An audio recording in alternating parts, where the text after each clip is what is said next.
All right, we're going to be doing another mix breakdown of a pop punk / skate punk song. We'll just go ahead and listen to it, and then we'll jump right in and kind of see how we got to where it's at. The outfit you have taken, for you are dust, and to dust you shall return.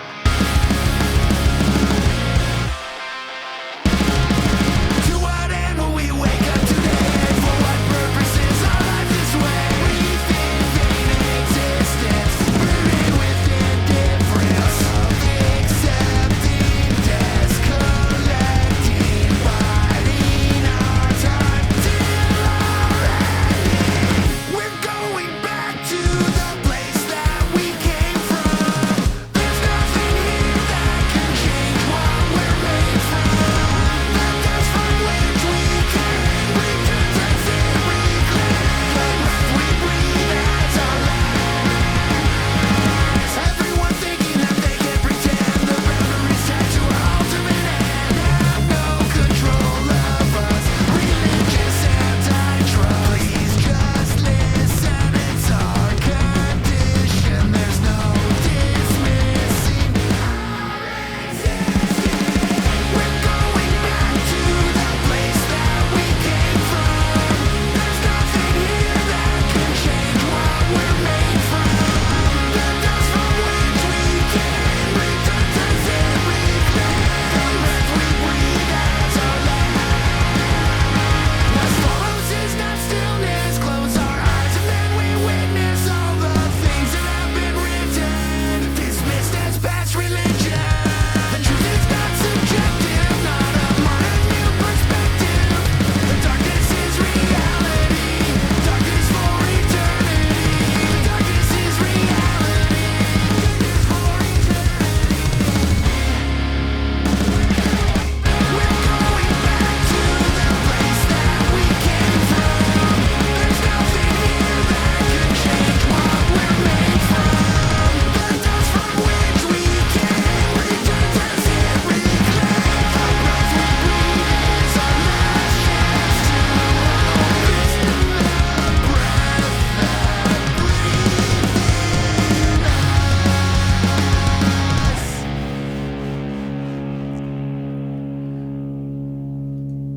Okay.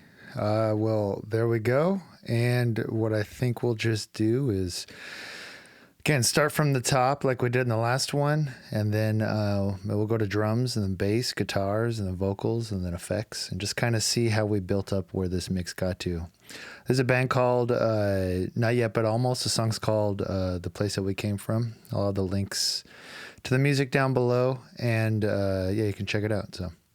All right, as is custom, I just got like a simple bus compressor, nothing crazy on the master bus. Here, I'm gonna give us a loop that we can kind of hear the difference of things. So this is just kind of, let's just listen to it and hear if we can hear what it's actually doing here. So.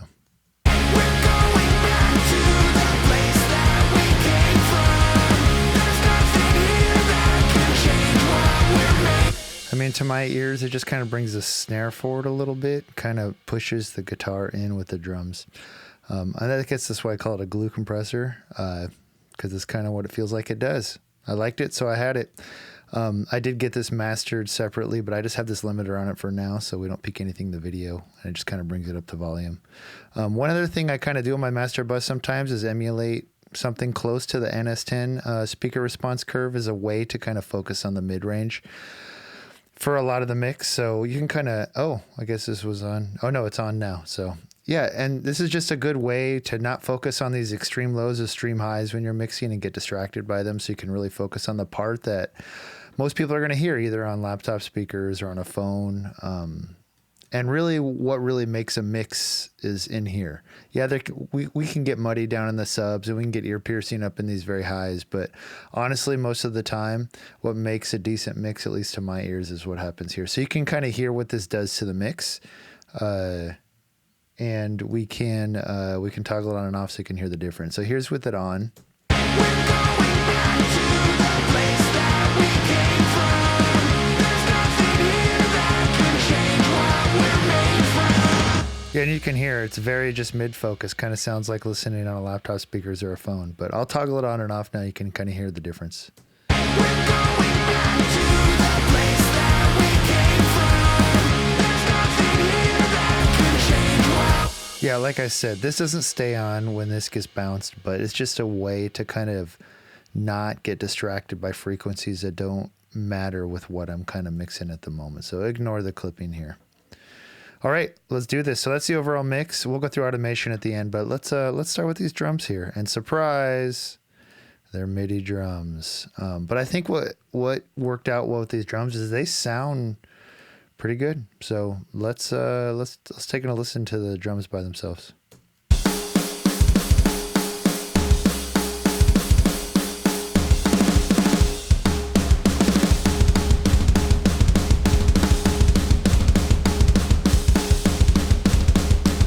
Yeah, I think overall it's a drum tone that I like, that fits this genre, and I think that the programming was really well done and is dynamic. So here's some more.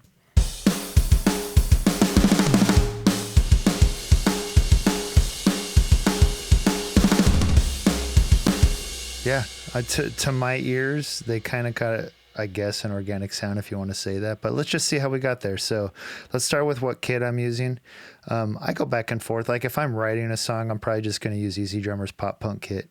But for this particular mix, we used Modern Massive by GGD, kind of a customized kit to what I like. A lot of times I won't even include a ride, but I guess I got in here for now. But let's just listen to these drum tones, and I can show you which drums they are. Looks like we're using this VK Drums Copper. All right. There's the toms. It looks like we're using this Guru Paduk. And I think, yeah, this Guru Paduk for the floor tom as well. So, yeah. Here's a kick. Which one are we using here? Yeah, this Custom Birch. It's a little big, but I think with just a little bit of the subcutting, it worked for this song. So, some hats. 14-inch hats. I'm usually a 15-inch hat fan, but these worked for this song. Using this 18-inch crash. I tend to prefer bigger crashes. So here's a 20-inch. Then the ride. Yeah, 22-inch ride. So yeah, there's the kit. Here's some more.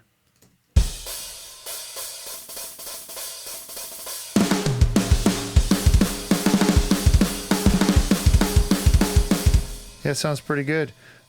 So let's just go through each individual drum. I have everything kind of routed, as you can see here. Each one routed out, rooms, overheads, close overheads, the way you can do it in GGD. We're not going to go over it in that video. You can find other videos that talk about that on YouTube. But yeah.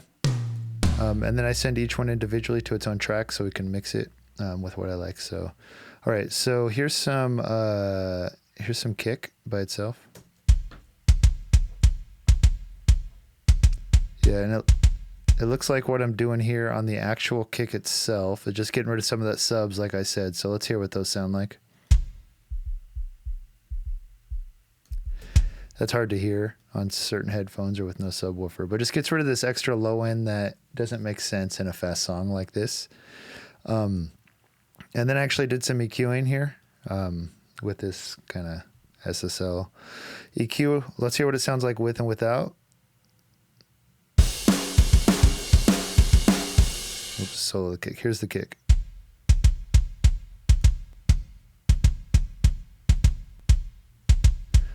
Not a huge difference, but what I'm doing, it looks like, is cutting a lot of 300, which is one of my least favorite frequencies when it comes to music like this. I'm boosting, it looks like at 50, 69.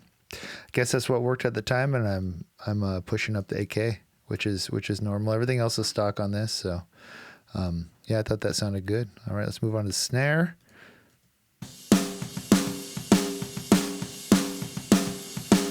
I did leave the bleed on because I think the bleed just helps with the realism. But the actual snare by itself, let's see what I got. So there's another SS style EQ. I guess I just grabbed it from Purified Audio. It's cheap, sounds good to my ears. It's got this nice, you can set it to stepped for the frequency and gain or not. I guess I didn't at this time, but let's see what it's doing to the snare.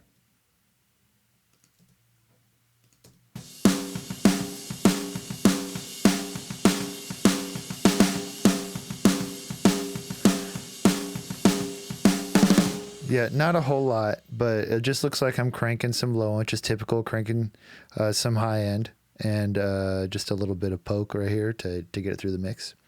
Nothing crazy. Adding some of this THD, right, this saturation right here, which kind of helps levels out the transient and you know, makes it push through the mix a little more, I think too. I think this is a go-to for me. Is I'm throwing Decapitator on the snare. Just to give it some extra harmonics. It's a typical thing you can do on a snare. Makes it a little louder, cuts off the transient, so you can turn it up without it clipping. So let's listen to it.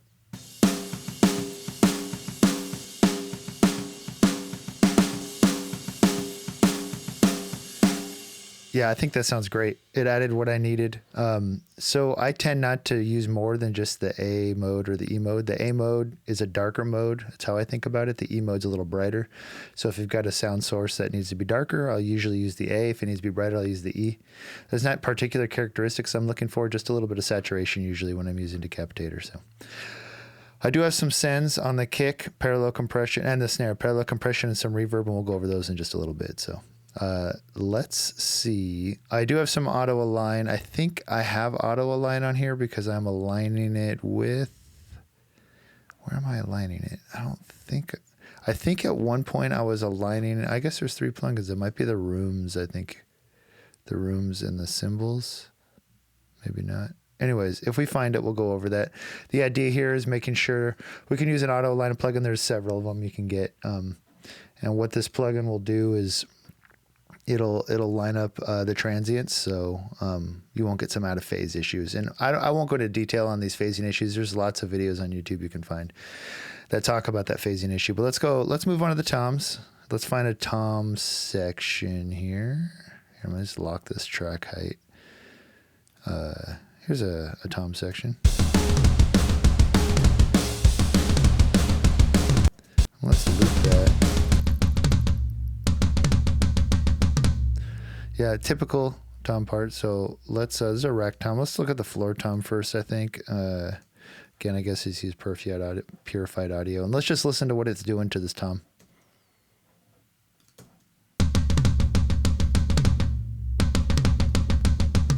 Yeah. Which is typical for toms, cranking high end, cranking a little bit of low end, right? Just to scoop out that middle of unnecessary boxiness. So I think I might even use the same exact settings on the rack tom. I usually do that a lot. So sounded good to me because the majority of my character I'm going to get from the rooms and overheads.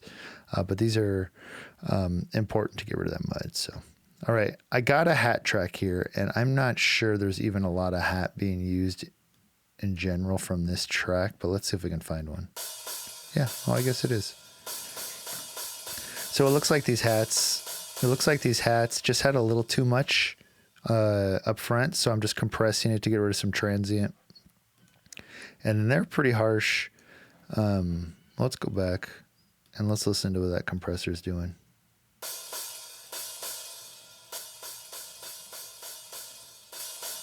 I guess I'm trying to get some sustain out of it and bring it up in volume, so that's fine. I did the mix in context. I wasn't soloed like this, so this is just giving us some harshness because these hats, hat mics are my least favorite, and this just helps them be a little bit variable.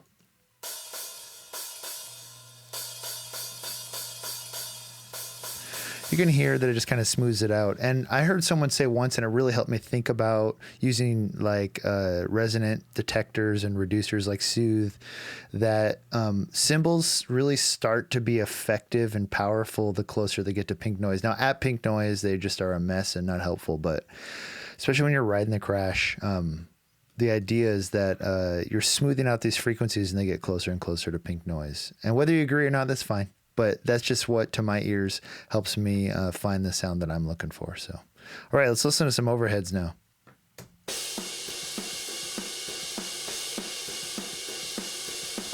All right, let's turn all these off and add them in one by one to see what they start to add to the overall sound. So here's the raw overheads.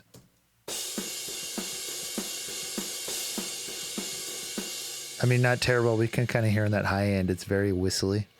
So it looks like I pulled back some of that at 13K using this SSL style. So let's hear that come in.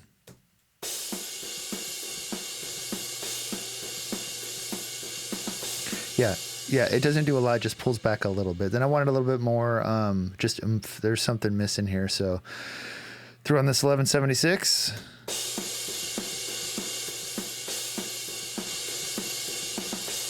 Yeah, you can hear the sustain and the power just start to come forward with the cymbals. And then obviously on overheads, I mean, this is the plugin you got to have. So, and it looks like I'm reducing, there's some more pokiness that I didn't like at the top. So I'll bring it in and you can kind of hear what it adds.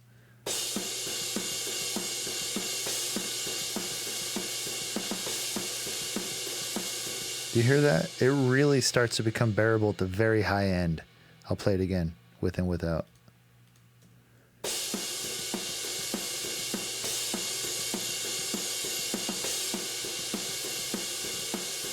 And that makes such a huge difference. It's like it hurts my ears to hear that up high. It's way up here, but all right. Then it looks like there's just some more. These are those whistly frequencies, and I'll show them to you. So I'll bring this in and out because I felt like there was just a little too much going on, and some boxiness down here. That 300 frequency that I took out. We'll hear it off and then on.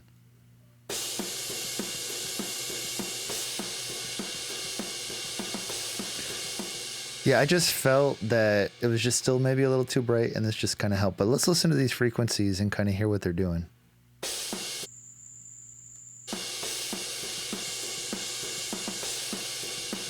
Yeah.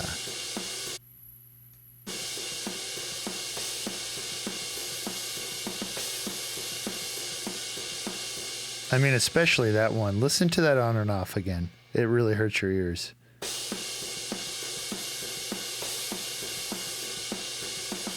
Yeah, that's much better. So let's listen to this all off and then all on.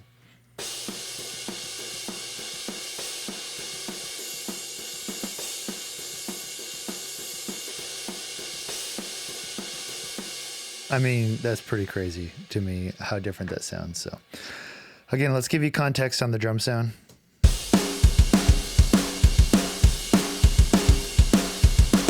All right, and let's go check out these rooms. These are important to me. On this song, I wouldn't normally put so much room in it, but I just felt like it could use it, so I did. So let's hear what they sound like.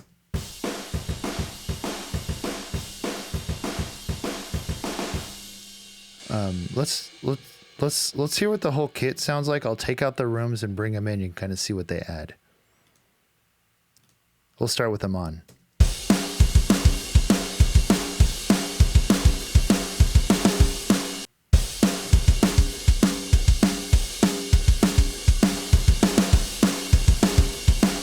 I don't know, it just feels like they're in a room. I guess that's why they call them rooms. So let's see what we're doing on here. Let's turn off all of the effects and hear what that sounds like. I mean, they're GGD rooms, they sound great, but that just is not the tone I was going for. It was a little too kind of explosive. So I'm using close rooms. I didn't use any room mono, or if I did, I didn't do any treatment to it. Let's see, did I? Yeah, it looks like I'm using room mono, no treatment. Yeah, I don't usually use that, but for whatever reason, I brought it in. So here's the room close. And room far. And let's just see the treatment I did to the room close. Looks like, yeah, this plug-in again. Just like I'm boosting the top end, a little bit of bottom.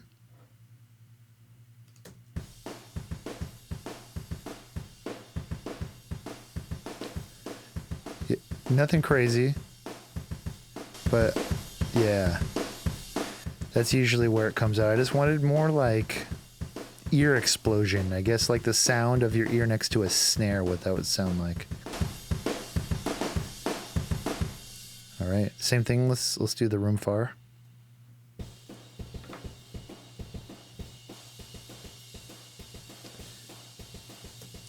Now, for whatever this reason, I'm taking out the bottom end. I felt like I had enough in the kick and the toms and boosting the top end. So that's fine. I guess that's the decision I made. This is a faster song, so a far room isn't normally something that takes precedent on fast beats like that. But again, I wanted some more oomph. I wanted the explosion of the room in my ears to come out. So that's why this is here. Let's hear what that sounds like on and off.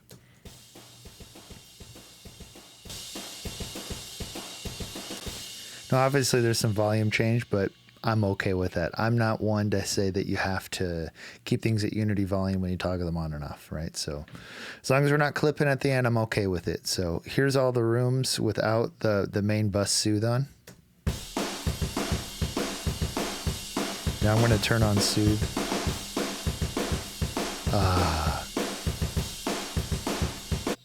This is what it's getting rid of.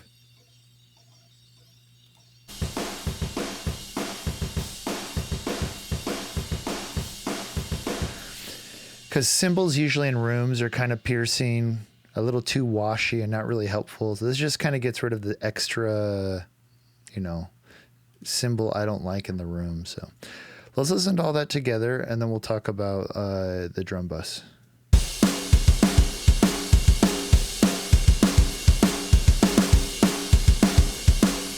Yeah, that's nice. Again, like I said, before we get to the drum bus, let's talk about these sends here. I'm sending the kick, snare, and that's it, I think, to these buses here. Here's the reverb bus. I'm just using Pro R.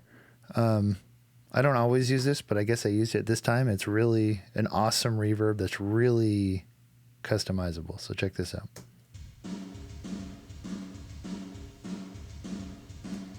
That's what it sounds like. So let's listen to the drums and I'll toggle it on and off.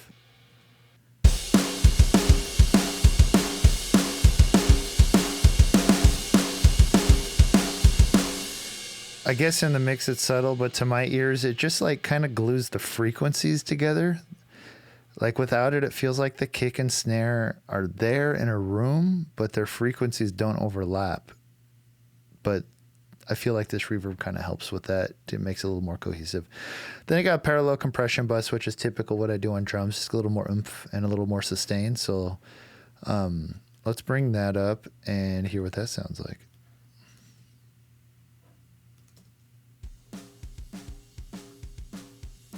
Let's take these off and then I'll add them back. So you hear the sustain in the snare. That's really what I'm getting from this one.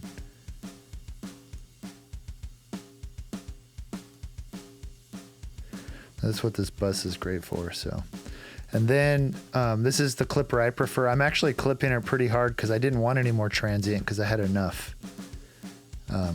Let's hear what that does.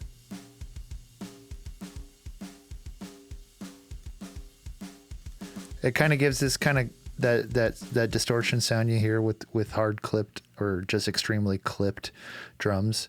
And this turned out to be more than just a parallel bus. It sounds like it's a dirty bus too. So it just kind of helps. I'll bring it in and out with the drums. You can kind of hear the difference it makes.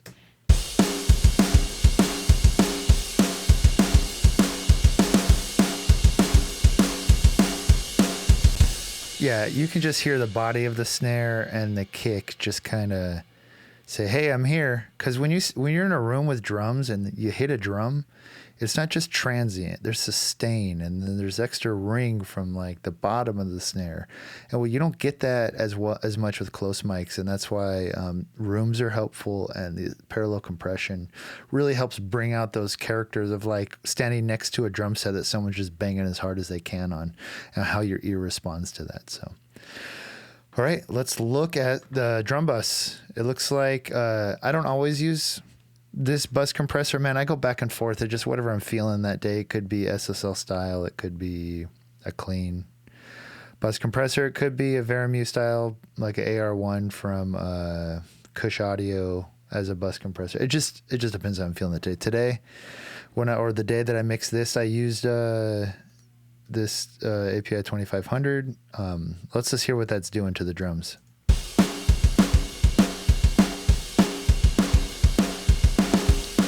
You hear what it does to the snare mostly. It just kind of like helps it bloom. So let's do it again.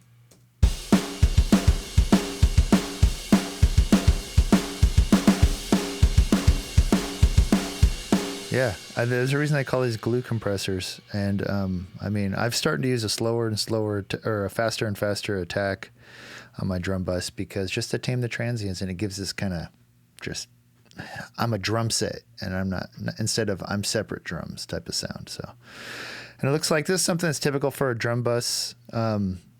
like a Pultec style EQ. It looks like I'm just adding a little bit of 100, a little bit of 10K with I guess I used a sharp Q here for this. So let's hear that off and hear what it adds.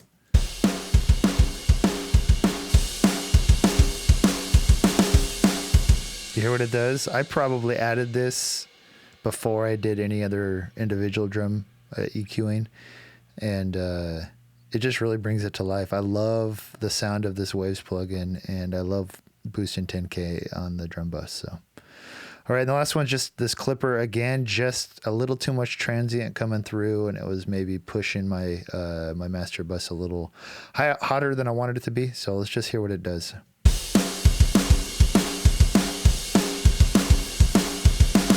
Yeah, sometimes I'll use an L1. This time I'm using this clipper from Black Salt Audio. And it just keeps things in place. So, well, there you go. There's the whole drum bus, and I think it sounds great. Let's move on to bass. All right, so bass, surprise. It looks like audio, but it's MIDI bass. Don't tell anyone. There's nothing wrong with that. If you like the song, you like the song. So let's listen to the bass part with all the effects.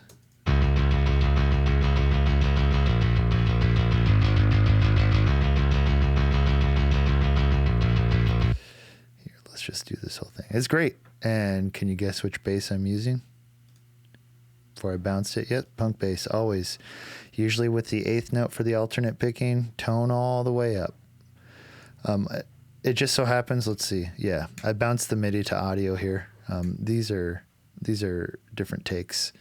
I bounced it to audio because normally I would just turn this off to save on resources and memory. Yeah, so let's hear what this sounds like with all the effects off. So let's turn this off, and I'll tell you how I'm routing it in a second. Sounds great. Let's see why this is doing it. Oh, it looks like I gotta have these on. So I have two sends here. Sending it, this is like a driving the high end, and this is kind of driving the low end, and we'll just hear both.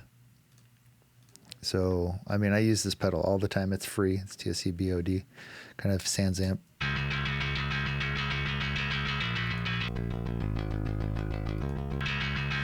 Just kind of getting that grind, that top end. And then I add in this parallel track here. This is also an amp I use all the time because it's cheap and it sounds great. So let's hear what this sounds like.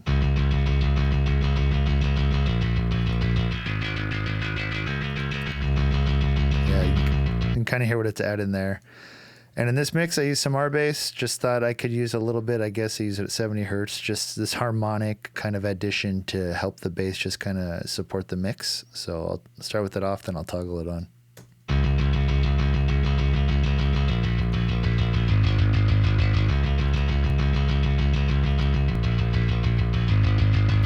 Yeah, it's not adding a lot, but it allows the bass to sound good at almost any note and in any size speaker. So, all right, then on the master bus for the bass, I mean not master bass, the bass bus, bass bus.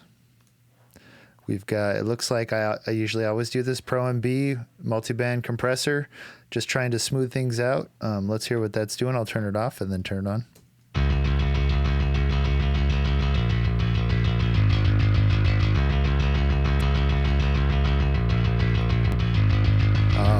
I did something kind of unique here that I don't normally do. I expanded the mid-range because I felt like it was a little too scooped. And then I'm just kind of controlling the bass a little bit of top end movement, but watch here and see what everything's doing when I hit play.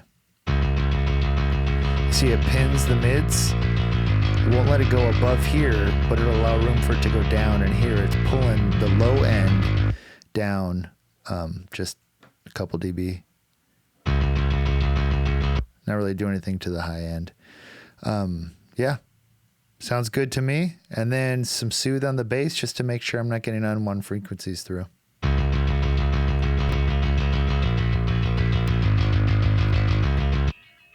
Here's what it's getting rid of. It's just a little smoother. So, yeah, I thought that bass fit well in the mix. We can hear the bass with the drums now.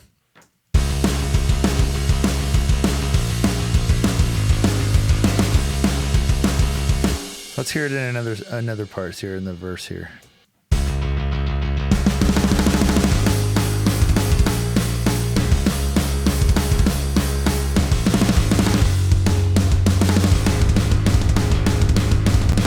Yeah, I think those two sit well together. So, all right, let's move on to guitars. This isn't normal for me, but I don't have any guitar bus processing. That's kind of cool.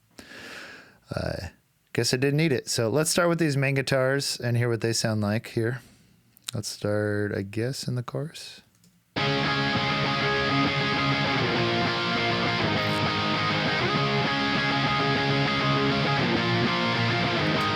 Now, if you were to show me this just isolated like this, I'd be like, that tone, I don't even know how to describe it. I don't like it.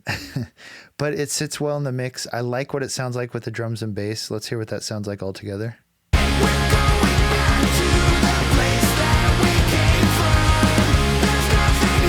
Yeah, I think that sounds great. So let's look at what this tone is. It's kind of my go-to. The JCM 800 style model on the Nolly plugin by Neural DSP. Here, let's just. Well,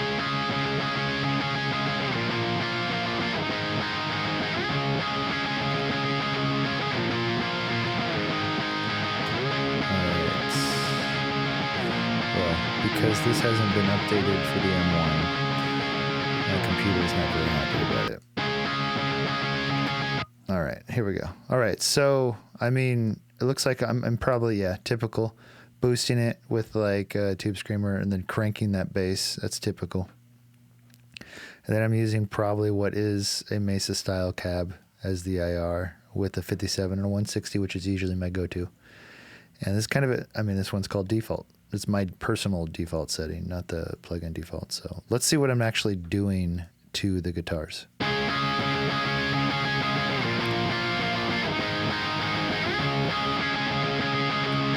Yeah, this is something typical I do. Look, taking out some of the 300 boxiness. Let's hear what that sounds like. Yeah.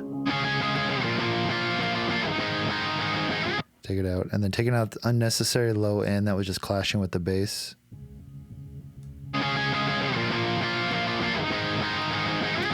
And some unnecessary high end that has no note content. It's just fizz.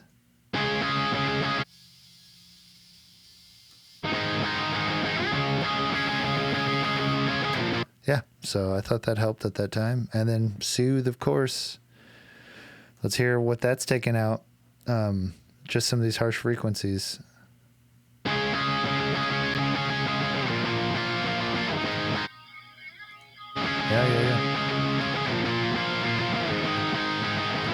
Yep, I'm doing the same exact processing to the other guitar, and I thought that it sounded good together. So, I guess we'll just go through all the guitar parts. Here's another lead in this part. So just to make this bigger, I threw a guitar in the middle.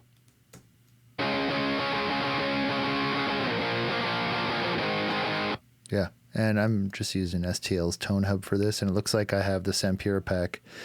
And he's got this Sovtek in here through a Marshall 212, very mid-rangey, very trebly, just a different tone to the other guitars that kind of help it feel a little bit bigger. Here, I'll play it, then I'll mute this track, and you'll kind of see what it adds.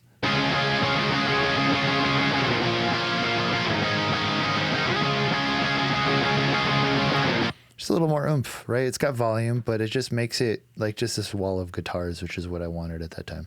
Looks like there's a lead here. Let's see what that's doing here.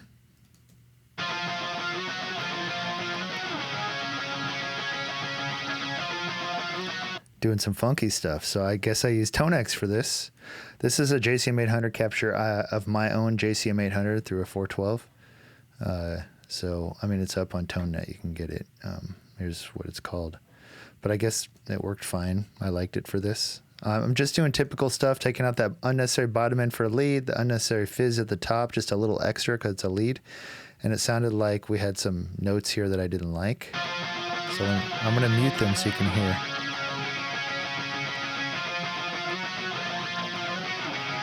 Yeah, it's just kind of clears up these frequencies that hurts my head when I listen to it.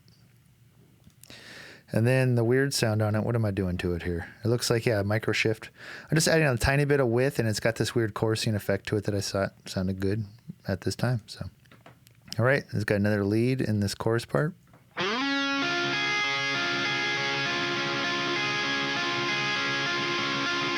Cool. Using, I think, the same 800 model on Tone X. Let's hear what's... I like to use the side widener I talked about in the last video, just because it kind of takes things out of the middle. I guess this was probably down the middle originally, and then I panned it a little, you can see here. But I just kept this on, so you can kind of hear what it does.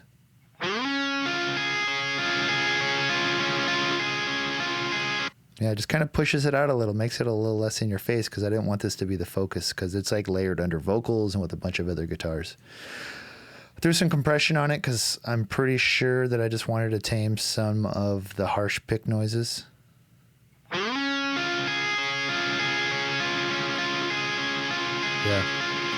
Yeah, it just kind of smooths it out a little.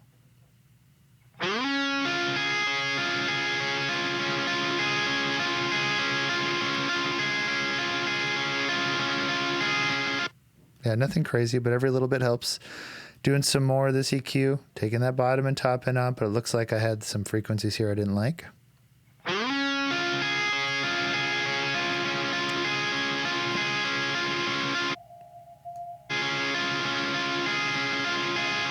Yeah. Let's hear it again. Ooh. Yeah, just these frequencies I felt like in the context of the mix still hurt my ears. I wouldn't do this soloed normally because sometimes they can get masked by other frequencies and you don't have to worry about it. So let's see what this all sounds like together.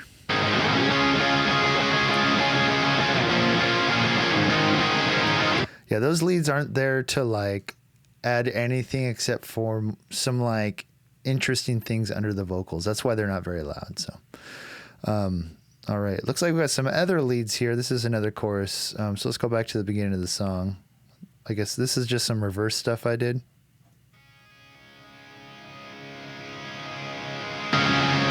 Just to get into the song. It looks like this intro swell. I've got some automation on it, but using side widener again. Yeah, it just adds a little bit. It looks like it was too bright. I mean, I can show you, but it's such a quick part. And it looks like this one was there doing nothing. So those are just some swells to get into the song. Here's some lead here. Looks like I'm probably using this JCM 800 model again. And then again, just this is the same setting as the other time I used this Black 76, 1176. It just smooths things out.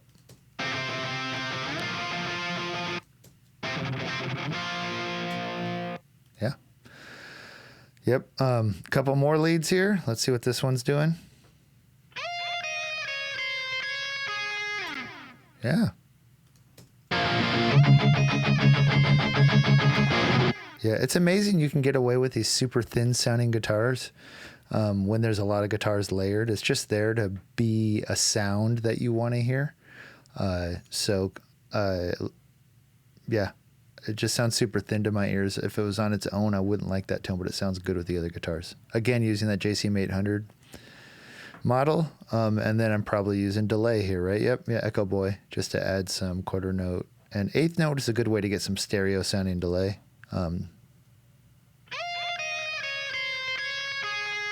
Yeah, cool. And then some octaves. Yeah, that's using the 2203 again, the JCM 800, and smoothing it out with the 1176. We had gone over that before. Let's see. What other guitar parts do we have here? We got some more leads. We're gonna talk about these what are called fuzzy guitars at the end of the guitar stuff. It's a pretty cool thing. So here's some lead. I think this is the end of the song.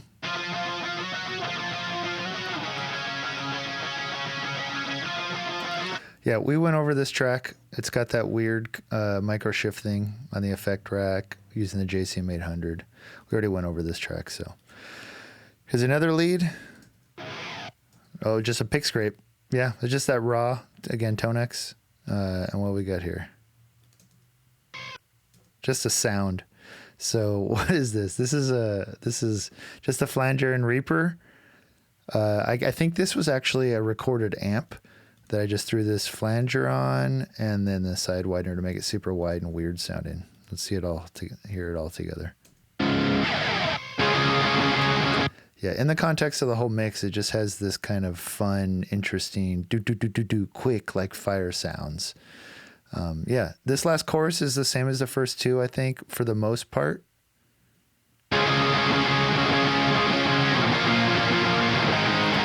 It's just big wall of guitars. Then it goes into another kind of rhythmic part.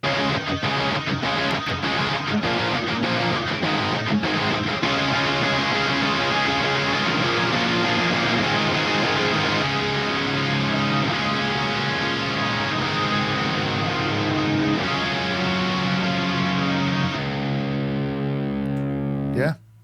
And then it ends. Okay, I think that's all the guitar parts minus these. Oh, we got two over here. We'll talk about the single string guitar part. I think this is actually a recorded amp.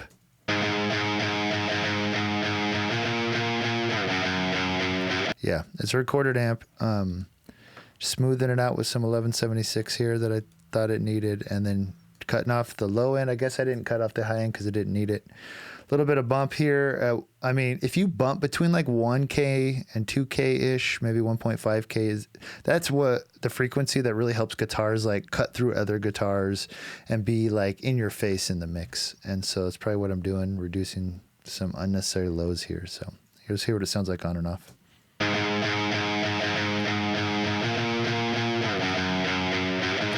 You see how this frequency up here, like it's pretty dull without it, so.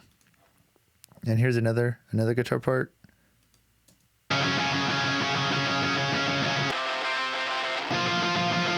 Looks like I'm doing some automation to turn on these effects, and these effects are just got some Devil Lock to give it some lo-fi sound and some EQ, some more lo-fi sound. Let's hear that again.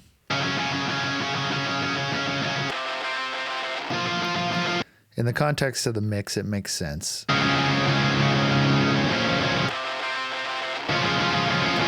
Yeah, cool. Oh, looks like we got two more leads. There's a lot of guitars on this track. It's funny when you listen to these types of songs, you don't think there's a lot going on, but when you really break it down, there's a lot of guitar parts. I guess the song needed it. Yeah, this sounds like it was an amp, and then just compression and EQ to kind of tame some stuff. So I just bring it up quick. It's not really important what I'm doing here because it's unique to this particular guitar, but it looks like I'm taking out some frequencies. Look, I took out that 1.5 because I felt like I didn't want it as upfront. And then the other one. Yeah, I'm doing the same treatment, I imagine. Yep. And then an L1 just to keep things in place. So let's hear them together. I mean, yeah, nice harmonies. They're just, honestly, they're there in the background. You probably can't even hear them when everything's all in, but they're there anyways, and it sounds good. So, did we go over this one? I think we did. Yeah, we did. Okay, let's talk about these fuzzy guitars over here. Let's listen to them. They're going to be not what you think.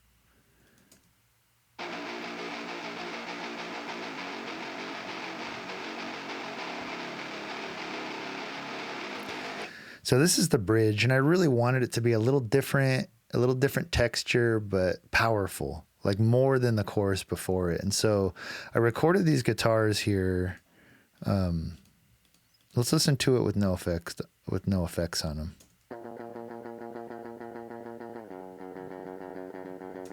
Yeah, it's just some single string thing. But what I did is I this is a trick I learned from the mixing metal songs. That if you just want to add some more like thickness, do the same part kind of or similar part, but an octave down. It sounds really weird, but it does something to it. And that sounds terrible, but the point is not sounding good on its own. The point is sounding good with the other guitars. So then I sent that into, looks like the 2203.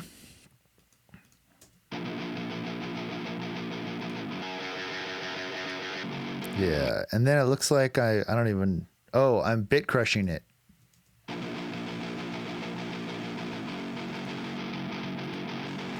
Just made it more raunchy.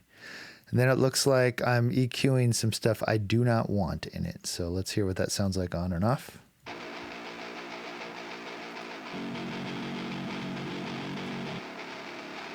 Yeah, it just gets rid of a lot of this unnecessary. Let's check out this frequency here. Ouch. Yeah, and then you get this really cool, it looks like I'm doing some more crazy EQ here because I felt like maybe it didn't have enough top end on the sides. It just kind of, like so that's what this little S is here. It's taking the sides and boosting the top end just to this kind of 3D sound. And it just, I don't know, for this part, I probably just wanted the guitars to feel a little wider. I think everything else, and here in the mid, I'm pulling down some of this 500. It doesn't really matter what this is doing specifically because it's not going to be the same in your mix, but let's just hear what it adds to this part. So I'm just going to turn this on and off.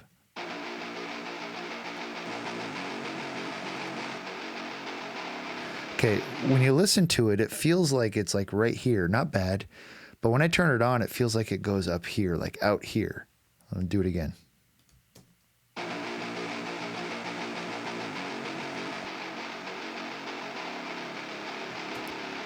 Like from a tone perspective, in solo, it's not better, but in the mix, I think it added a lot. So here's what we're gonna do. We're gonna play this part and I'm gonna mute it and you're gonna hear the difference it makes. So you ready?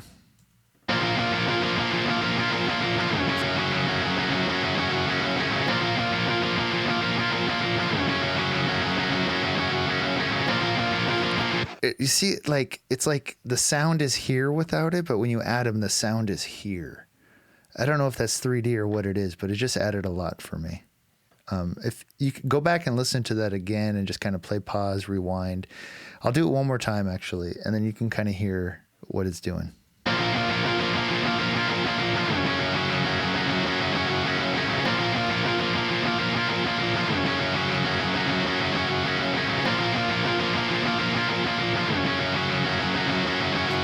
Just pushes it up, probably because some of that high end too. So I really like it. I wanted this part to be bigger. So then I do it again over here. Let me mute. You can kind of hear this part. Yeah, I just wanted it there too, just as like, so it's like da-da, da-da.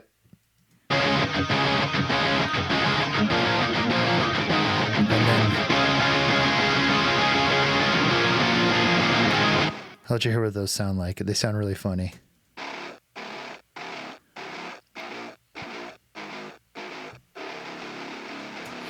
Kind of almost sounds like a synthesizer. So, all right, and then yeah, I think that's all the guitars. Yeah. Again, no guitar bus processing, which is not normal for me, because I thought it sounded fine. So yeah, there's the guitars.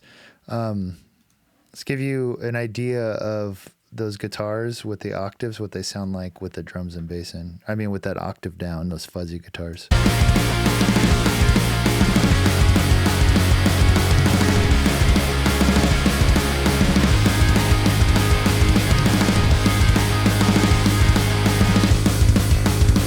Yeah, I think it sounds great. So I have these all on an instrument bus because normally I'll do some automation with guitar between guitars and drums. The drums aren't in there. It's just bass and guitar, or I'll do some side chain compression. But I guess this song didn't need it, so I didn't do it. So if you don't learn anything from this except for that, is don't do it unless you need to. So, all right, let's move on to vocals.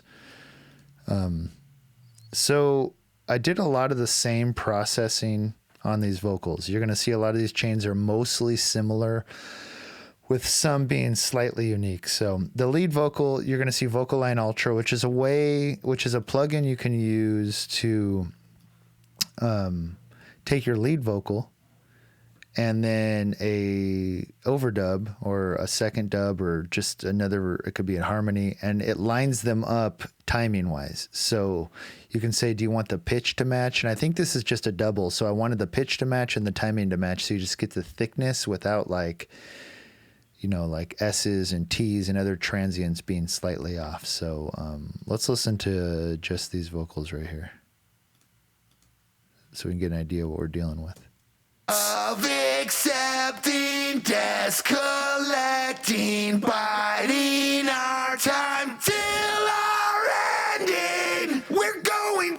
Yeah, again, what we're listening for is that it sounds like one big vocal and not two vocals. So in almost all of these, I'm doing the same thing. I'm cutting unnecessary low end. That's a pretty high cut, but I just didn't need it. I think it's recorded with the SM7B.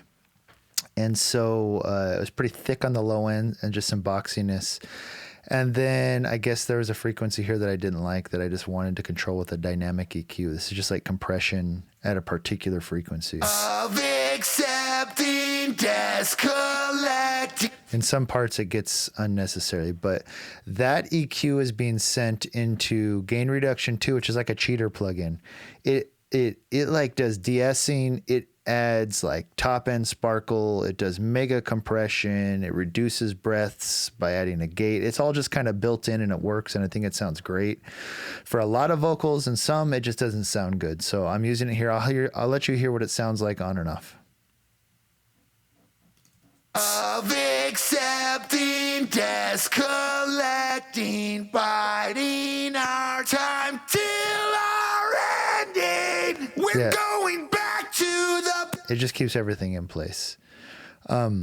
So that's the typical vocal chain for all the vocals. And then they've all got variants of that. So you got Vocaline Ultra into Pro Q3 into Gain Reduction 2. And you can see I've got Effect Rack on here from Sound Toys, adding some Micro Shift, which adds a little bit of width and some thickness, and some Decapitator, which is saturation, some distortion, and I'm automating it in parts that I thought needed it. So here's, you'll see it. It's off right now, where it's purple, and then when it goes down here, it turns on. You can hear it. Place that we came from. There's nothing here that can change what we. I just felt like going into this part of the song, changing partway through the verse right there made a big difference. And the other parts, it's doing that automation. The chorus is slightly different than the verse, right? And you can usually put that on two different tracks, or you can do automation. Here I'm doing automation because that's just what I did at that time. So here's the double using Vocaline, Gain Reduction, Pro Q3. And usually with the double, I'll add side widener to it just to keep it out of the middle, and it gives it width. So let's listen to what that sounds like. I'll turn it on and off. Desk collecting, biding our time. You can just hear it kind of go to the sides. So, yeah. So that's a typical vocal chain. I do on the buses for the vocals. This is a really interesting plugin. Just add some more saturation to the vocals to, I don't know. It just helps them, for me, not only cut through, but also like sit well with the guitars. And this is kind of a cool one from Waves. And I'll turn it on and off so you can kind of hear what it does. Desk collecting, biding our time till. It does add some volume, but that's fine. I guess that worked at that particular time. It looks like I didn't like the brightness of the vocals after adding that, so I just kind of reduced some top end here. Desk collecting, biding our time till. And then usually on buses like this, especially on vocals, you're going to get some buildup, especially when you have more than one vocal in that bus. And so this is just kind of reducing whatever buildup and resonances we have. Desk collecting, biding our time till our. Yeah, I just thought that it kind of smoothed things out. So, all right. So that's the lead vocal. And then we'll talk about harmony in a second. We got some low octaves. Oh, let's talk about harmony now. So, again, it doesn't look like I'm using any Vocaline on these ones, which is fine. Normally I would. I don't know why I didn't, but it sounds fine. But I'm using kind of that same Pro Q3 into Gain Reduction with some variants, right? This one I put a limiter on it because it was just peaking too much probably, and side widen. Oh, you couldn't see that. Sorry. I know it's going off screen. Put a limiter on it and side widener just to kind of push them out of the way, the main vocal off to the sides a little. It worked for me. So now these harmonies are a mixture of actual harmonies and using Melodyne to take the lead vocal and make a harmony. And because it's so low in the mix, I thought we could get away with that, but it's going to sound really funny. Listen to this.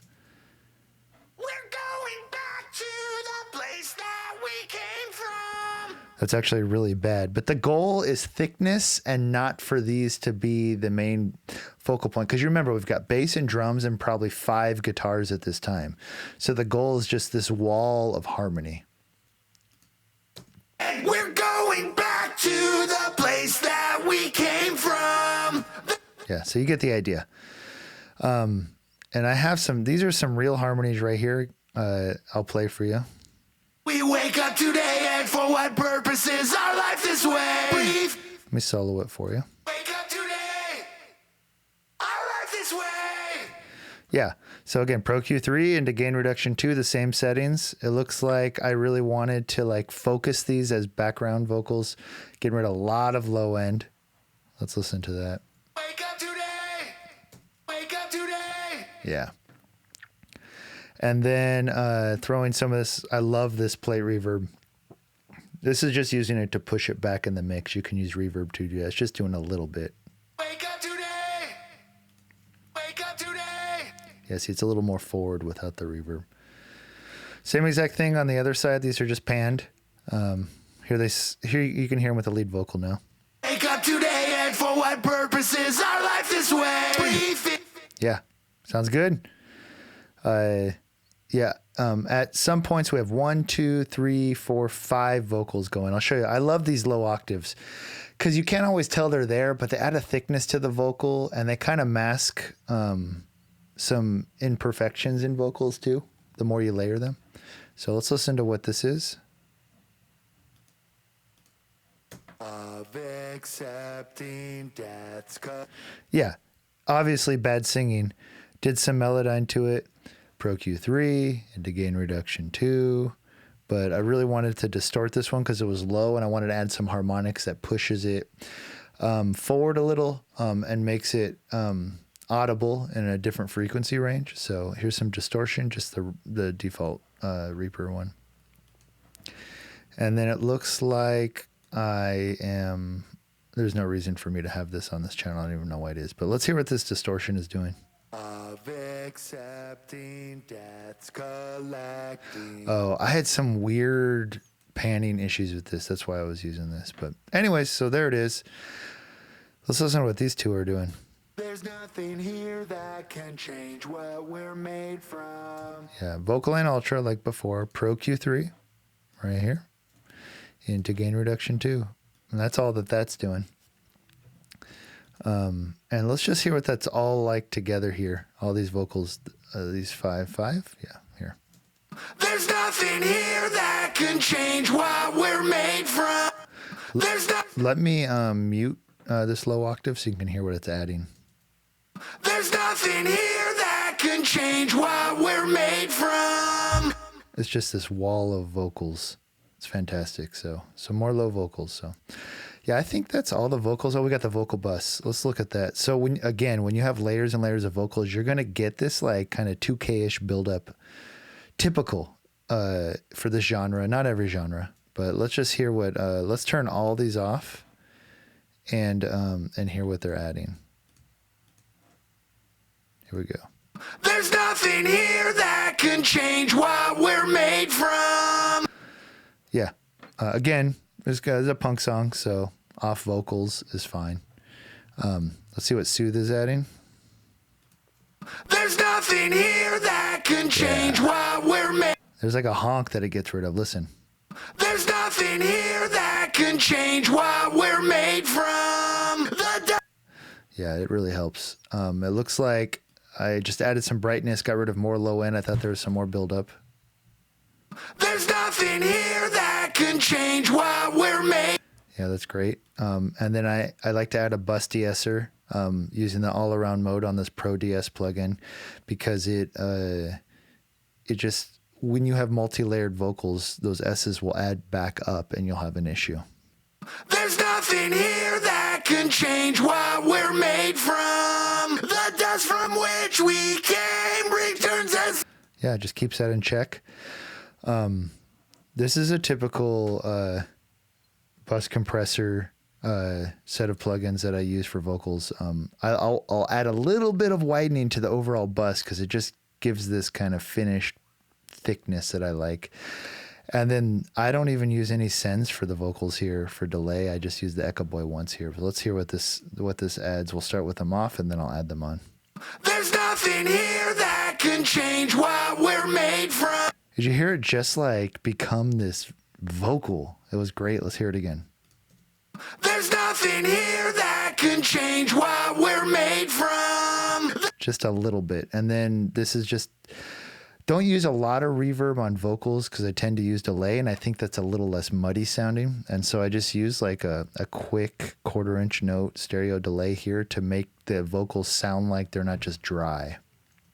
There's nothing here that can change what we're made from. The dust from which we came returns as it reclaims.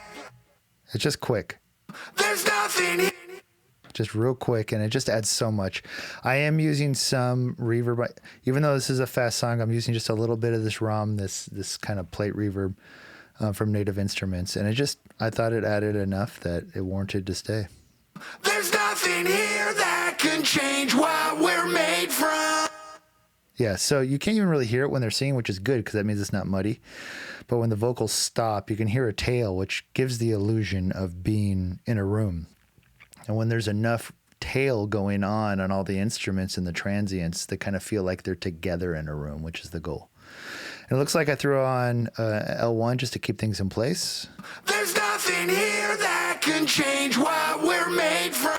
Yeah, and then there's the vocal bus. So let's hear it all together. We'll go to the second chorus.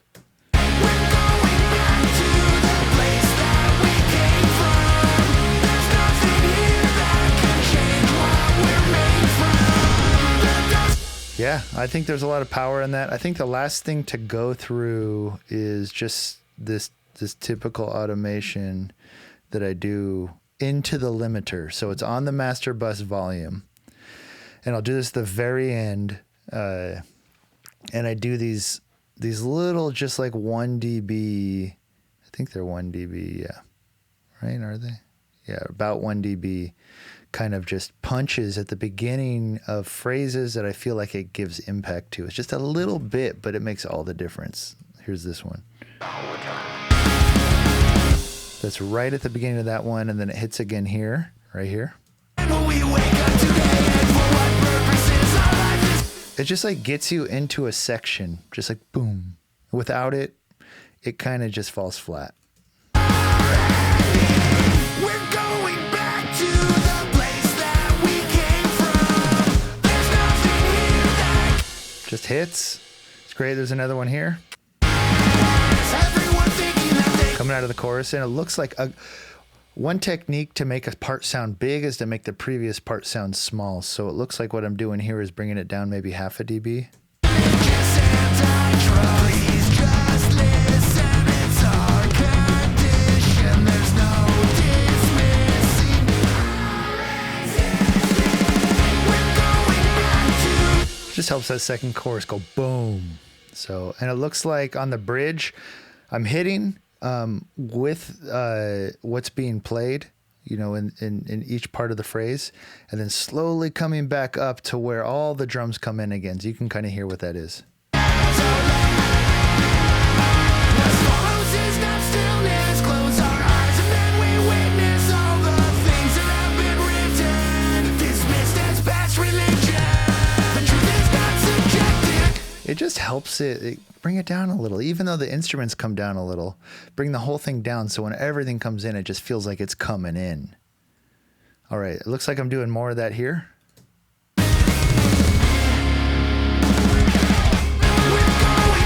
If you notice, the end of the song here is like 3/4 of a dB louder than the whole rest of the song because I wanted the end to sound way big.